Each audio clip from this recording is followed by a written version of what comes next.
Volevo chiedervi come avete costruito l'alchimia tra i due personaggi, cioè quanto tempo effettivamente avete trascorso insieme, se avete trascorso insieme del tempo. Ma secondo me è stato molto naturale, cioè ci siamo trasferiti per un mese a Tarquinia, eravamo praticamente io e lui e Emanuele, sempre insieme 24 ore su 24 e siamo stati anche fortunati perché non è scontato che due persone si trovino bene, insomma, a lavorare insieme, a passare così tanto tempo insieme, invece siamo capitati molto bene, cioè io sono capitata bene, non so se lui pensa lo No, stesso. no, no, anch'io sono molto contento di aver incontrato Jenny e anche gli altri ragazzi sul set. Poi appunto, come ha detto lei, eravamo in questa situazione molto familiare, quindi avevamo modo di stare insieme, di legare, che poi insomma serve nel recitare, vivere insieme praticamente.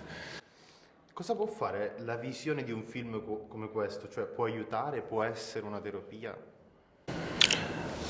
Secondo me sì, cioè io ho preso parte anche a un altro film, una collana insomma che racconta tutta la parte della malattia che può avere una persona. Il mio personaggio non era affetto da nessuna malattia, però mi diceva la protagonista che a lei hanno scritto un sacco di ragazzi, per esempio, affetti dalla stessa malattia, tipo grazie per come hai trattato il personaggio.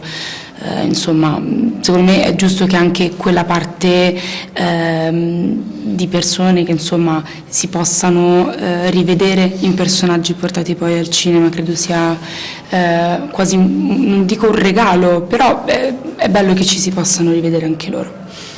Beh sì, che possa essere di ispirazione per tutte quelle persone insomma, che magari hanno scelto di stare chiuse riguardo un determinato argomento, ma guardando questo film magari li possa aiutare, portargli un po' di positività in una situazione negativa. A proposito di positività, volevo chiedervi qual è, diciamo, un film che vi fa stare bene, che rivedete magari quando siete particolarmente giù. Io anche se poi dopo piango comunque, ma sono felicissima perché l'ho visto alla La Land.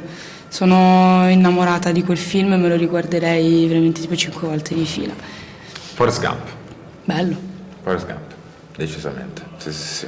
Sia nella traduzione italiana col doppiaggio di Panofino, sia l'originale.